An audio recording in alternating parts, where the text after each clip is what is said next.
మంగళవారం రోజు రాత్రి 10 గంటల సమయంలో అంటే మార్కాపూర్ డివిజన్ పరిధిలోని నక్కన్ రేంజ్ పరిధి బీటు స్టాఫ్ డిఆర్ఓ గారు మరియు ఇద్దరు బీట్ ఆఫీసర్లు డ్రైవర్ పెట్రోలింగ్ చేసి చిరుతపులి కేసు సంఘటనలో పెట్రోలింగ్ చేయించుండగా శ్రీశైలం ఎమ్మెల్యే గారు బుడ్డ రాజశేఖర రెడ్డి గారు వారి అనుచరులతో వచ్చి బండిని ఆపి మా డ్రైవర్ని వీధిలో ఉన్న డ్రైవర్ని కొట్టి మీరు ఫారెస్ట్ అధికారులు మేము చెప్పినట్టు చేయడం లేదు అని చెప్పి మా వెహికల్ని వాళ్ళు స్వాధీనపరచుకొని స్వయాన ఎమ్మెల్యే గారే వెహికల్ను నడుపుతూ మా వారిని కిడ్నాప్ చేసి మొత్తాన్ని బండిలో ఎక్కించుకొని వాళ్ళ అనుచరులతోటి సుమారు 30 మంది అనుచరులతో కలిసి శ్రీశైలం మొత్తం తిప్పుతూ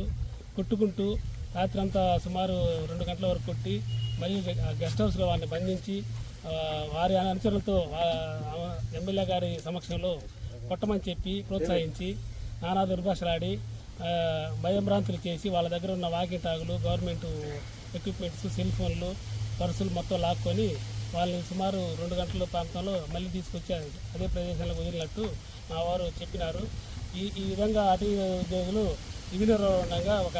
గౌరవ సభ్యులైన శాసనసభ్యులైన వారు ఇలా ప్రవర్తించడానికి తీవ్రంగా అటవీ శాఖ ఏపీజేఎఫ్ తరఫున తీవ్రంగా ఖండిస్తూ మరియు